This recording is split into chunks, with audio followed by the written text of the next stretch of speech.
नमस्कार, स्वागत है आपका जी बिजनेस पे। मैं हूं दीपक डोभाल और आप देख रहे हैं आपकी खबर आपका फायदा। नवजात और छोटे बच्चों पर डायपर के इस्तेमाल से उनकी किडनी पर भी असर पड़ सकता है। जी हां, ये चौंकाने वाला खुलासा किया है एम्स की एक स्टडी ने।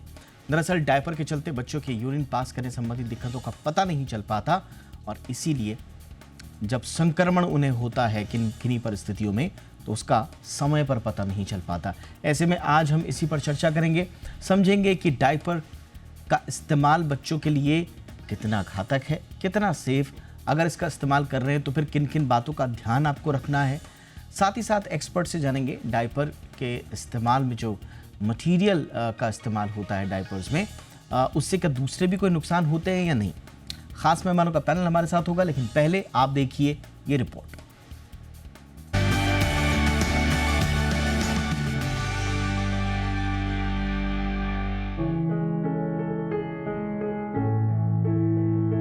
याद करें, पुराने समय में जब घर में बच्चे पैदा होने वाले होते थे तो तैयारी के तौर पर मुलायम सूती कपड़ों के लंगोट तैयार किए जाते थे। आज इन्हीं सूती कपड़ों के लंगोट की जगह डायपर ने ले ली है। बच्चों के पैदा होने से पहले ही डायपर घर पर आ जाता है। खासकर बच्चों के लालन पोषण को डायपर ने काफी सुविधाजनक बना दिया है। लेकिन क्या आपको पता है कि यही डायपर अब नवजातों की किडनी को खराब कर सकता है? चौंकिए नहीं, एम्स की माने तो पैदा होने वाले हर 300 बच्चों में से एक बच्चे के यूरिन पास करने का रास्ता सीधा नहीं होता। इसे सर्जरी के जरिए सही किया जाता है। अगर सही समय पर यूरिन के रास्ते को सीधा नहीं किया गया तो यूरिन का वापस किडनी पर असर पड़ता है। लेकिन डायपर के चलते यूरिन पास होने के रास्ते के सही गलत होने का पता नहीं चल पाता। आमतौर पर देखा गया है कि माता पिता इस तरफ ध्यान नहीं देते कि उनके बच्चे के यूरिन पास करने का रास्ता सही है या नहीं। ऐसे में बच्चा पैदा होने पर इस बात पर गौर करना बेहद जरूरी है। अगर कोई समस्या दिखती है तो डॉक्टर से संपर्क करना चाहिए। अब डायपर के दूसरे खतरे की बात करें तो देर तक बच्चे को डायपर पहना कर रखने से उसकी पेशाब कंट्रोल करने की क्षमता कम हो जाती है। वहीं देर तक डायपर पहनने से बच्चों को एहसास ही नहीं होता कि कब उनकी यूरिन पास हो गई। बड़े होने पर भी वो बेड या कपड़े में ही पेशाब कर देते हैं। यही नहीं, बहुत लंबे समय तक डायपर के इस्तेमाल से बच्चों को यूरिनल इन्फेक्शन होने की आशंका बनी रहती है। संक्रमण के चलते बच्चों में चिड़चिड़ापन आ जाता है। चिड़चिड़ेपन की वजह से ऐसे बच्चों के आगे चलकर आक्रामक होने की आशंका बढ़ जाती है। इसके अलावा छोटे बच्चों की त्वचा बहुत ही मुलायम और संवेदनशील होती है। ऐसे में नैपी पैड में इस्तेमाल हुए सिंथेटिक मटेरियल, प्लास्टिक की लेयर और रसायनों के चलते इनमें स्किन संबंधी समस्या की आशंका बढ़ जाती है। डायपर के अलग अलग लेयर विशेष तरीके से पॉलीमर मटेरियल से बने होते हैं जो गंदगी को सोखने का काम करते हैं। खासकर डायपर में इस्तेमाल होने वाले थैलेट्स भी बच्चों की सेहत बिगाड़ सकते हैं। दरअसल थैलेट्स एक किस्म का केमिकल होता है। इसका इस्तेमाल प्लास्टिक को फ्लेक्सिबल, ड्यूरेबल, सॉफ्ट और ट्रांसपेरेंट बनाने के लिए किया जाता है। ये थैलेट्स नमी पाकर डायपर से मुक्त हो जाते हैं और उनकी स्किन से कांटेक्ट में आ जाते हैं। इससे बच्चों में किडनी और लंग्स की बीमारी होने की आशंका बढ़ जाती है। ऐसे में डायपर का इस्तेमाल जरूरत पड़ने पर ही करें। अपनी सुविधा के बजाय बच्चों की सेहत को प्राथमिकता दें, क्योंकि बच्चों की सेहत से बढ़कर कुछ भी नहीं है। ब्यूरो रिपोर्ट, जी मीडिया। बहुत ही खास मेहमानों का पैनल हमारे साथ जुड़ चुका है। हम स्वागत करेंगे डॉक्टर जागृति संघवी का, जो कि ईबी मेंबर हैं इंडियन एकेडमी ऑफ पीडियाट्रिक्स। बहुत बहुत स्वागत है डॉक्टर संघवी आपका हमारे शो पर। हमारे साथ हैं डॉक्टर कनव आनंद, सीनियर पीडियाट्रिक नेफ्रोलॉजिस्ट हैं सर गंगाराम हॉस्पिटल में। डॉक्टर आनंद, आपका भी बहुत बहुत स्वागत है। और हमारे साथ हैं doctor DK. Gupta, senior paediatrician and CMD हैं फेलिक्स हॉस्पिटल के। बहुत बहुत स्वागत है डॉक्टर गुप्ता आपका भी हमारे शो पर। डॉक्टर जागृति मैम, आपसे चर्चा की शुरुआत कर रहा हूं और इनफैक्ट मुझे काफ़ी चौंकाया और जब मैंने इस स्टडी के पीछे एम्स जैसे बहुत ही शानदार इंस्टीट्यूशन का नाम पढ़ा तो मुझे ये चिंता बहुत वाजिब और लाजमी भी लगी। अक्सर हम लोग इग्नोर कर देते हैं छोटी छोटी चीज़ों को, लेकिन एम्स की जो स्टडी कह रही है, क्या मैम ये सारे बच्चों के लिए है या कुछ बच्चे जिनके पेशाब के नली में कुछ कॉम्प्लिकेसीज होती हैं बर्थ के वक्त, ये उन्हीं पर ही लागू होगा? थोड़ा सा इसको मैम ब्रेक डाउन करके बताएं रिसर्च को। Thank you Deepak ji. ये जो एम्स की आप स्टडी जिसके बारे में बता रहे हैं, उसमें ये बताया गया है कि एक बच्चा 300 में से जिसका पेशाब का रास्ता सही नहीं है, जिसको हम हाइपोस्पेडियास बोलते हैं। हालांकि उन बच्चों के लिए तो ज़रूरी ही है, पर ओवरऑल जो डायपर्स हम अभी देखा जाए तो अभी के ज़माने में जब दोनों पेरेंट्स काम पे जाते हैं, बच्चों को छोड़ देते हैं किसी बुज़ुर्ग के पास या कोई क्रेशे में या मेड्स के पास, तो डायपर जो है वो एक सुविधाजनक इंग्रीडिएंट उनकी लाइफ का बन चुका है। पर ये कितना सुविधाजनक है और कितना सुरक्षित है, ये पेरेंट्स को देखना ज़रूरी है। तो कोई भी बच्चा हो, चाहे उसके यूरिनरी ट्रैक्ट में पहले से कोई एब्नॉर्मैलिटी हो या फिर उनको कुछ भी ना हो, फिर भी पेरेंट्स को अपने बच्चों को इवन इफ अगर वो डायपर पहना रहे, तो पूरे 24 घंटा डायपर में नहीं पहना के रखना चाहिए, क्योंकि उसके काफ़ी रीज़न्स हैं। अगर आप मुझे अनुमति दें तो मैं वो रीज़न्स आपको अभी बताना जी मैम, चाहूँगी। जी मैम।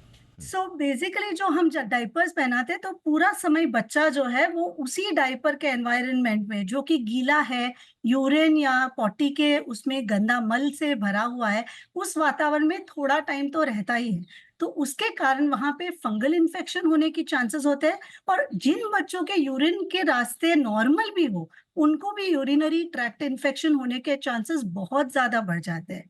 प्लस डाइपर्स हम जानते हैं वो केमिकल्स से बनाए जाते हैं, और मैं 3 प्रकार के केमिकल्स के बारे में यहाँ पे ज़िक्र करना चाहूँगी। एक तो जो है वो बाहर का जो वाटरप्रूफ मटीरियल जो आपके अकाउंट में आपने थायलेट्स वगैरह से बताया है, ये जो मटीरियल है वो थोड़ा-सा कार्सिनोजेनिक, मतलब in the long run cancer producing हो सकता है। फिर आता है ब्लीच, क्योंकि वो जो डायपर है वो अपने को व्हाइट वाले डायपर्स ही पसंद है।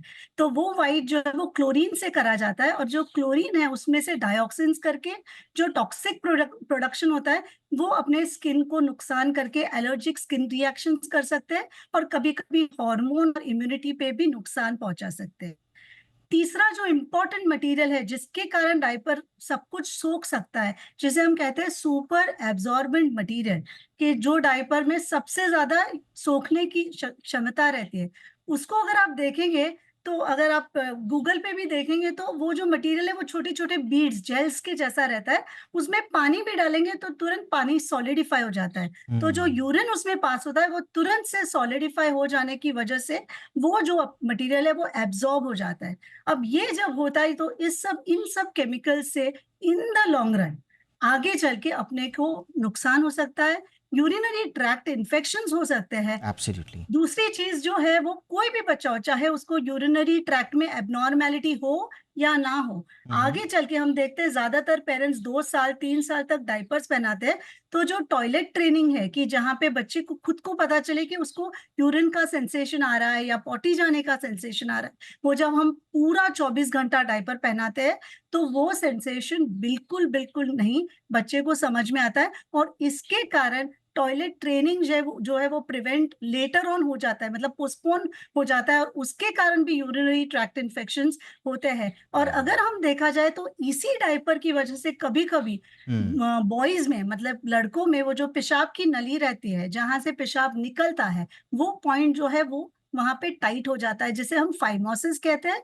और लड़कियों में जो वेजाइना है, उसके लिप्स है, वो स्टिक हो जाते हैं एक दूसरे से, जिसे हम लेबियल एडिशंस कहते हैं। ये दोनों कंडीशंस में पेशाब निकलने के लिए तकलीफ हो सकती है, और जब वो बहुत सिवियर हो जाए और बहुत ज्यादा लंबे समय तक अगर किसी के नजर में ना आए, तो ये बैकफ्लो करके, जैसे आपने अपने अकाउंट में बताया, हुँ, हुँ। बैकफ्लो करके किडनी पे असर कर सकता है। तो ये हालांकि है। हम मानते हैं कि डायपर पहनाना सुविधाजनक है, पर हुँ। वो सुरक्षित है या नहीं, ये हर पेरेंट को ये देखना है। सुनिश्चित और करना होगा और कैसे ये सुनिश्चित करें कि वो अब कितने वक्त तक लगाना है, कैसे, ये हम धीरे धीरे करके आपको साफ करते चलेंगे। डॉक्टर कनव आनंद के पास मैं आ रहा हूँ। डॉक्टर साहब, आप भी अपने अपने ऑब्जर्वेशन से इस रिपोर्ट में बताएं, और कैसे एक बच्चे के लिए डायपर घातक हो सकता है, इस पर आपका अनुभव सर। सो बेसिकली हमारे जो बच्चे आते हैं हमारे पास, बीइंग बच्चों के किडनी के स्पेशलिस्ट, तो हमारे पास ये जो स्ट्रक्चरल डिफेक्ट वाले बच्चे हैं थोड़े ज्यादा आते हैं, जिनके आगे या तो सुसु का रास्ता ब्लॉक है, जैसे मैडम ने बताया फाइमोसिस होता है, सुसु का रास्ता टाइट है, किसी के सुसु के रास्ते के आउटलेट में ही टाइटनेस बहुत ज्यादा हो जाती है, जिसको हम या रास्ता ठीक से नहीं बना होता, जो हाइपोस्पिडियास कहते हैं, या किसी के यूरेथ्रा में प्रॉब्लम, जिसको पोस्टीरियल वाल्व कहते हैं। इन सारे बच्चों में इन जनरली यूरिन के इन्फेक्शन का रिस्क नॉर्मल बच्चे से ज्यादा होता है। अंदर अगर बच्चे के ब्लैडर की कोई दिक्कत है, जैसे न्यूरोजेनिक ब्लैडर हो गया, या जिनके सुसु रिवर्स मारता है बैक इनटू द किडनी, जिसको हम वेसाइको यूरेटिक रिफ्लक्स कहते हैं, तो ये मेजॉरिटी ऑफ द टाइम ये सारी जो बीमारियां हैं ये जन्मजात होती हैं, जिसको हम कहते हैं कंजेनाइटल होती हैं।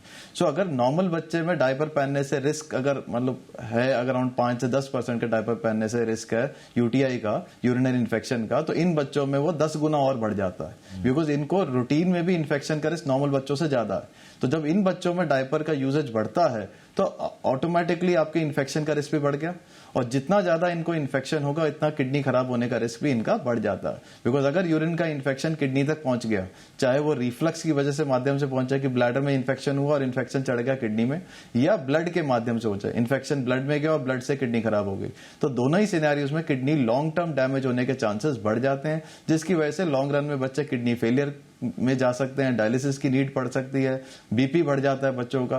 तो है तो ये बहुत छोटी सी चीज, लेकिन लॉन्ग रन में फैमिली के लिए और एक overall burden to the society बढ़ जाता है। इसलिए जब हम अपने अडल्ट कलीग से भी बात करते हैं, कहते हैं जितने भी हमारे पास अडल्ट आते हैं किडनी फेलियर लेके, इन सबके जो बीज बोए जाते हैं वो बचपन में ही बोए जाते हैं। इसलिए हमारे को इन चीजों का ध्यान रखना ही रखना है। ये तो सेकंड चीज जो आ जाती है इनमें कि आपका, जैसे हम बता, ये आपने बड़ी इंपॉर्टेंट बात बोली। सेकंड चीज आ जाती है कि इनमें अब, हाँ जी, please please please continue sir. हाँ बताइए। हाँ जी, तो सेकंड चीज आ जाती है कि डायपर का एक्सेसिव यूजेज की वजह से स्किन इन्फेक्शंस भी कॉमन होती है, जैसे मैडम ने बताया। अब it can be fungal infection, it can be bacterial infection, ठीक है, या डायपर रैश हो गया। अंदर डायपर रैश जरूरी नहीं कि इन्फेक्शन की वजह से ही हो। जब बच्चा का सुसु निकलता है तो सुसु में यूरिया, अमोनिया, ये सारी चीजें होती है, गंदगियां हैं बॉडी की, जो बॉडी से बाहर निकल रही हैं सुसु के माध्यम से। तो ये भी जब स्किन के कांटेक्ट में आती हैं और लंबे टाइम तक कांटेक्ट रहती हैं तो स्किन में रैश आना शुरू हो जाता है। अब इस रैश की वजह से भी इन्फेक्शन जो हमें स्किन है वो कॉलोनाइज हो जाती है और बैक्टीरिया और चिपक जाते हैं इसके साथ। जब चिपकने की वजह से ये सारा, क्योंकि सुसु के आउटलेट के आसपास ही इन्फेक्शन है तो अंदर घुसने में उसको ज्यादा देर नहीं लगती। फिर इनको ट्रीट करने के लिए स्किन क्रीम्स लगाई जाती हैं। अब जितना आप स्किन क्रीम लगाएंगे, ऑयल लगाएंगे, आपका गंद और चिपकता चले जाता है। तो स्टार्ट तो एक छोटी सी चीज से होता है, लेकिन उसके बाद बैक टू बैक प्रॉब्लम्स होनी शुरू हो जाती हैं। और ये इतनी बुनियादी चीजें आप लोग बता रहे हैं सर कि ये पता नहीं, आई डोंट नो कि कितने माँ बाप, कितने पेरेंट्स या कितने केयर टेकर्स जो हैं वो इन छोटी छोटी बातों का ध्यान रखते हैं। हम तो सोचते हैं कि भाई बच्चे को डायपर पहना के रखा हुआ है तो उसके लिए वो हाइजीनिक ज़्यादा होगा, सहूलियत भरा ज़्यादा होगा, लेकिन अंदर ही अंदर डायपर के साथ उसके लिए किस तरह के ख़तरे पैदा हो रहे हैं इस पर शायद हमारा ध्यान नहीं है। इसलिए बहुत ज़रूरी है समझना कि इस सुविधा के साथ किस तरह के ख़तरे आ रहे हैं। डॉक्टर डी के गुप्ता, अक्सर हमारे यहाँ लंगोट को कंपेयर किया जाता है। अब लंगोट को बार बार बदलना, उसको धुलना, उसको सुखाना, तो वो, लेकिन क्या लंगोट भी इतना ही डेंजरस है सर, या उसका एक ठीक ठाक सा विकल्प वो हो सकता है?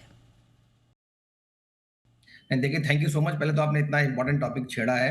पहले तो बात ये, जो स्टडी आई है वो स्टडी जो बात कर रही है वो एबनॉर्मल बच्चे जिनमें कंजेनाइटल यूरिनरी ट्रैक्ट डिफेक्ट है, तो उसमें 300 में से एक बच्चे में ऐसी प्रोबेबिलिटी है, इंसिडेंस बढ़ गया है जिसमें यूरिनरी ट्रैक्ट इन्फेक्शन हुआ। तो ऐसा नहीं कि जो सारे बच्चे डायपर यूज कर रहे हैं तो उनको यूटीआई या यूरिनरी ट्रैक्ट इन्फेक्शन हो रहे हैं। बट हाँ, डेफिनेटली जब भी कोई नॉर्मल बच्चा बिना डायपर के यूज कर रहा है और जो डायपर यूज कर रहा है उसमें प्रोबेबिलिटी ऑफ जो इन्फेक्शन है, चाहे वो एलर्जिक रिएक्शन हो, चाहे वो रैशेस हो, चाहे यूरिनरी ट्रैक्ट इन्फेक्शन हो, वो बढ़ जाती है। अब बात करते हैं कि जो नॉर्मल लंगोट यूज कर रहे हैं, बेसिकली अगर हम बात करें तो बैक टू बेसिक्स जाना हमें हर जगह जरूरी है। नेचुरली पहले क्या होता था, जैसे डॉक्टर साहब ने बताया, आपकी रिपोर्ट में दिखाया गया कि हम सब जब भी बच्चे की जब तैयारी होती थी, जब बच्चा आने वाला होता था, जब प्रेगनेंसी के टाइम से ही हम लोग जो पुराने जो बड़े बच्चे होते थे उनके कपड़े निकालते थे, कॉटन के कपड़े होते थे, उन कॉटन के कपड़ों को धोया जाता था, वो काट के उनका लंगोट बनाया जाता था। नॉर्मली उनमें डबल लेयर्स होती थी और तिकोना होता था। उसमें फायदा क्या रहता था, उसमें एक तो स्किन और एयर के बीच में जो सर्कुलेशन है स्किन और लंगोट के बीच में, वो बहुत अच्छा होता था। तो इसलिए रैशेस के, डर्मेटाइटिस के चांसेस कम होते थे। प्लस वो उसमें एक अच्छी बात क्या होती थी जो लंगोट में, कि वो लंगोट जो है वो ट्रांसपेरेंट है, मतलब उसमें इतना है जब भी यूरिन पास करेगा बच्चे को तुरंत दिख जाएगा, मतलब वो गीला हो गया है, या बच्चा भी रोने लग जाएगा, और उससे क्या होगा, हम तुरंत चेंज करेंगे। उसका फायदा होता है ताकि स्किन जो यूरिन ट्रैक्ट इन्फेक्शन है वो कम होंगे, बच्चे की टॉयलेट ट्रेनिंग अच्छी होगी, बच्चे का हाइड्रेशन अच्छा रहेगा। बिकॉज बहुत सारे बच्चे ऐसे हैं जिनको गैस्ट्रोएंटेराइटिस है, डायरिया है, या जो मेलनरिज्ड हैं, जिनमें हाइड्रेशन में मेजर करना, जैसे हम लोग जब डॉक्टर्स लोग एनआईसीयू में पोस्टेड होते हैं तो डायपर भी लगाते हैं, तो डायपर का वेट चेक करते हैं यूरिन आउटपुट को मेजर करने के लिए। तो जिन जिन बच्चों में यूरिन आउटपुट मेजर करना इंपॉर्टेंट है, जो मलनरिज्ड है, जो गैस्ट्रोएंटेराइटिस वगैरह हो रखा है, उस समय हाइड्रेशन बहुत इंपॉर्टेंट है। तो अगर ऐसे बच्चे जिनका हम हाइड्रेशन मेजर नहीं कर पा रहे हैं बिकॉज ऑफ डायपर, तो उनका डिहाइड्रेशन बढ़ने की संभावना हो जाती है। प्लस इनकी जो टॉयलेट ट्रेनिंग है वो लेट हो जाती है, जैसे हमने बात करी अभी। स्किन रैशेस की संभावना बढ़ जाती है, जो नॉर्मली जो लंगोट है उसमें नहीं होते हैं। एलर्जिक रिएक्शन बढ़ जाते हैं, स्किन इरिटेशन, एलर्जी है। मैंने ऐसे बहुत सारे बच्चे देखे हैं जो इतने बड़े बड़े पैचेस लेके आते हैं थाई और ग्रोन एरिया में, और वहां पे इतना पेनफुल होता है बिकॉज वो डायपर रैश होता है या एलर्जिक रिएक्शन होती है बिकॉज ऑफ डायपर ही होता है। तो कहीं ना कहीं अगर पॉसिबल है घर में, अगर आपकी दादी है, नाना है, नानी है या दादा है, घर में ज्वाइंट फैमिली है, तो कोशिश करें, या मेड या आपके सेल्फ लोग हेल्प लोग अवेलेबल हैं घर में, तो कोशिश करें जो पुराने हम लोग लंगोट यूज करते थे उन्हीं का यूज करें।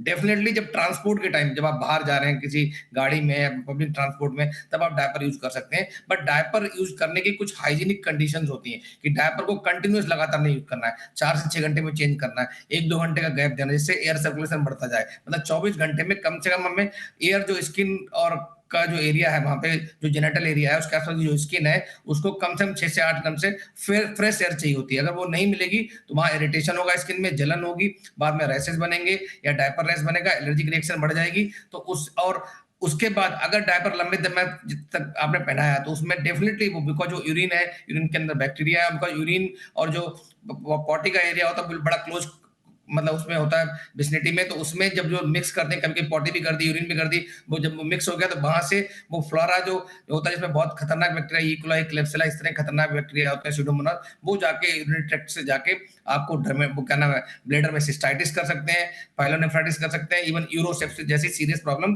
क्रिएट कर सकते हैं। और जैसा बताया कि बहुत सारे ऐसे कार्सिनोजेनिक भी एजेंट हो सकते हैं इसमें, जो लॉन्ग टर्म में, मतलब प्रोबेबिलिटी बहुत लो है, but they can have a potential of causing cancer also. Absolutely. Overall, Yes, sir. हम सबको सुपरवाइज्ड डायपर यूज करना चाहिए। मतलब ऐसा नहीं कि बिल्कुल इसे रूटीन में यूज करना चाहिए जैसे हम कपड़े पहनते हैं, बट डेफिनेटली जहां नीडेड है वहां यूज करना चाहिए, जहां पे हम उसको अवॉइड कर सकते हैं वहां इसको अवॉइड करना चाहिए। और बिल्कुल स्ट्रिक्ट प्रोटोकॉल होना चाहिए, हर 3 से 4 घंटे बाद 1 से 2 घंटे के लिए हमें खुला छोड़ना है, सो दैट हमें उसकी जो स्किन है उसको अच्छे से एयर मिल जाए। एयर स्किन की हेल्थ के लिए बहुत जरूरी है। अगर एयर नहीं मिलेगी तो आपने जो बहुत इंपॉर्टेंटली कहा कि सुपरवाइज्ड यूज ऑफ डायपर्स, मुझे लगता है कि आज के बाद तो ये बिल्कुल मंत्र हो जाना चाहिए हर माँ बाप के लिए, हर केयर टेकर के लिए, कि इन सुपरवाइज्ड इस्तेमाल हो डायपर्स का। एक छोटे से ब्रेक के लिए मैं फटाफट रुक रहा हूँ, ब्रेक के उस पार, क्योंकि डॉक्टर आनंद ने बहुत इंपॉर्टेंट बात बीच में बोली थी और जिसने मुझे बहुत अंदर तक काफ़ी हिलाया, और ये था कि अगर डॉक्टर साहब के पास जो पेशेंट आ रहे हैं बड़ी उम्र में,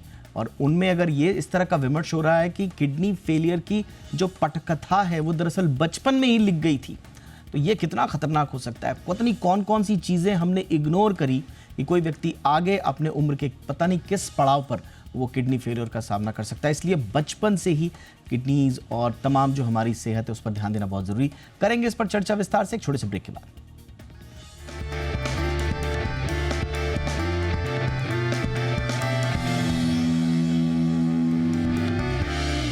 ब्रेक के बाद आपका स्वागत है। तो बच्चों में डायपर के इस्तेमाल को लेकर एम्स की रिपोर्ट पर आज हम कर रहे हैं चर्चा।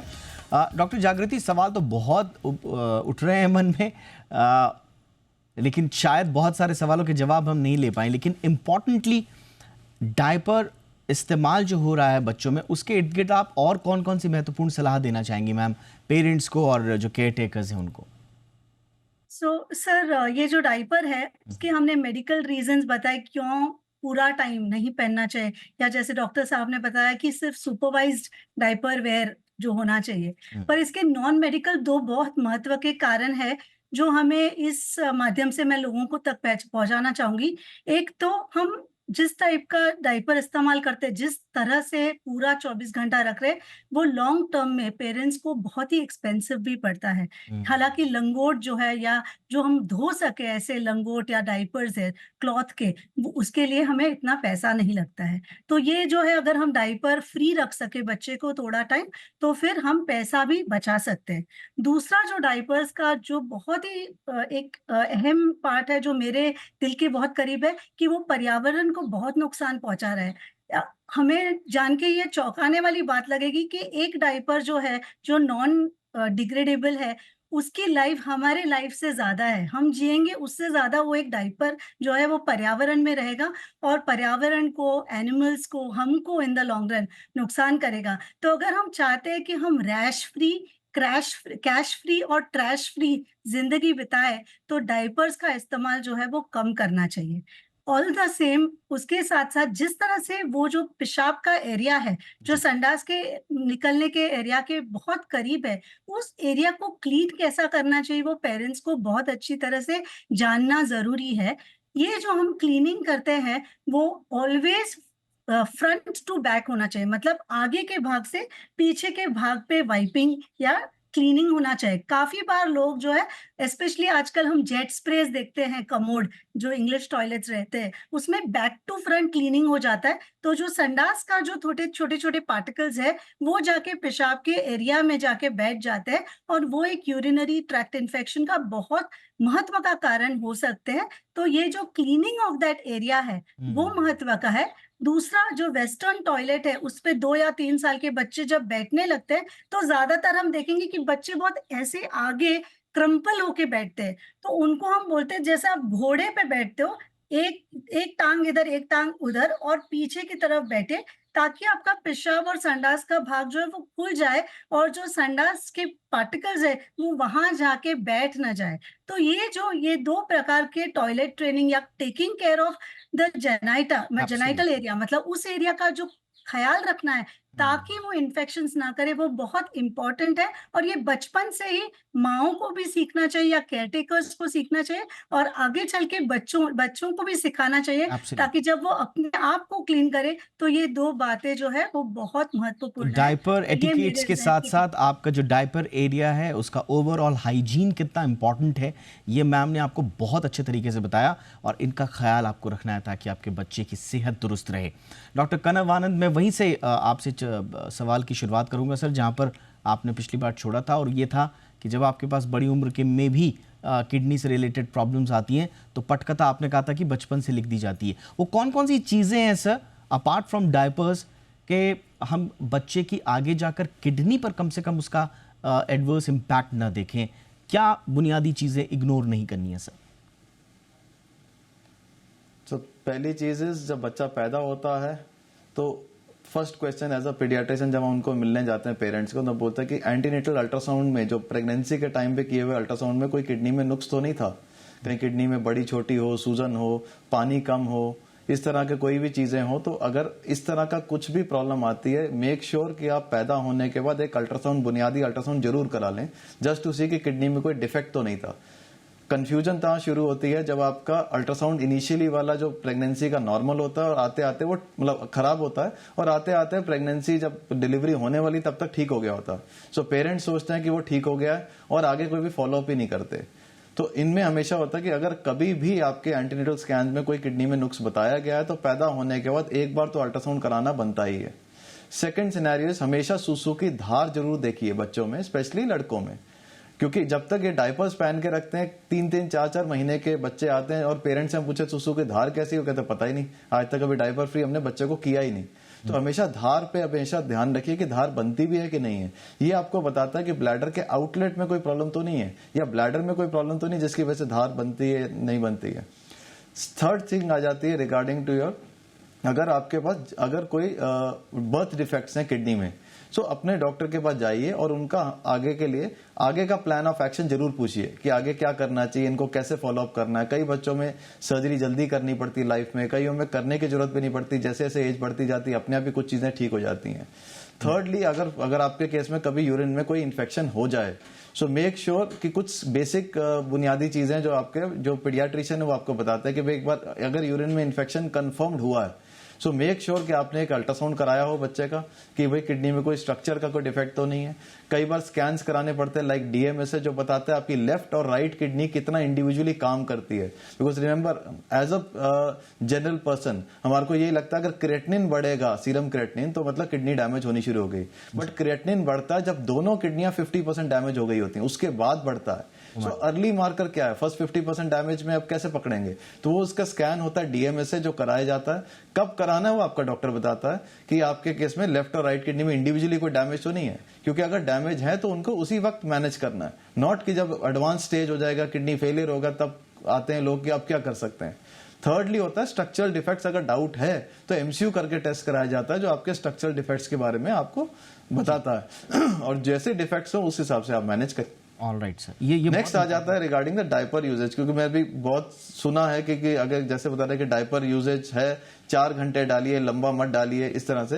पर मैं जो अपने पेरेंट्स को जो बताता है उसमें स्पेसिफिकली ये है कि हमारे पास जो बच्चे आते हैं वो आते हैं जिनमें स्ट्रक्चरल डिफेक्ट्स पहले से ही हैं। तो ऐसे सिनेरियोज में हमारे को रिस्क टेकिंग एबिलिटी हमारी कम हो जाती है। तो उनको बोलते हैं एक डायपर अवॉइड करिए जितना अवॉइड कर सकते हैं, यूज करना है तो कपड़ों वाले डायपर यूज करें ताकि गीला होता ही आप बदल दें।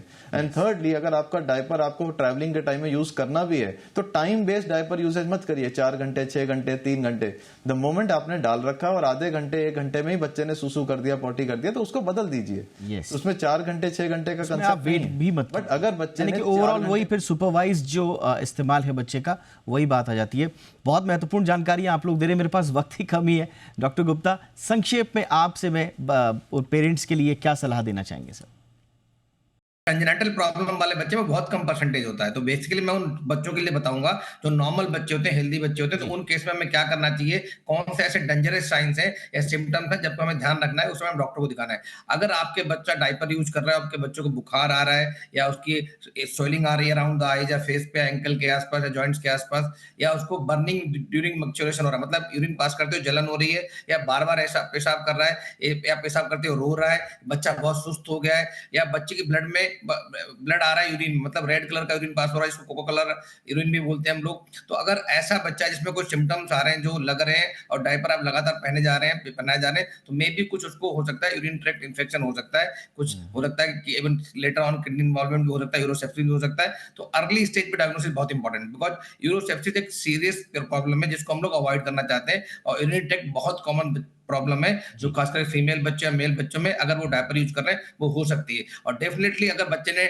डायपर गीला कर दिया है तो 4 घंटे तक वेट नहीं करना है, तो कॉमन सेंस है इसको तुरंत चेंज करना है, चाहे पॉटी कर दी यूरिन कर दी। बट अगर नॉर्मली 4-6 घंटे में वैसे भी चेंज करना है, बिकॉज हमें उस एरिया में जो स्किन है उसको एयर देनी, क्लियर एयर देनी, सर्कुलेशन देना, सो दैट वहां पे कोई रैशेस वगैरह बन रहे हैं तो वो हील हो जाए या रैशेस बने ही ना। तो अगर मुझे लगता है कि आज का ये पूरा शो सबके लिए जरूरी है, हर किसी के लिए जरूरी है, हर परिवार के लिए जरूरी है, इसलिए इस शो को ज्यादा से ज्यादा लोगों तक पहुंचाएं और बच्चों के बारे में और डायपर्स के बारे में सही जानकारी जरूर रखें, और जो सिम्टम्स खासतौर से आखिर में डॉक्टर गुप्ता ने बताए उन पर जरूर ध्यान दीजिएगा। Doctor Jagriti Sanghvi, thank you so much ma'am वक्त निकालने के लिए।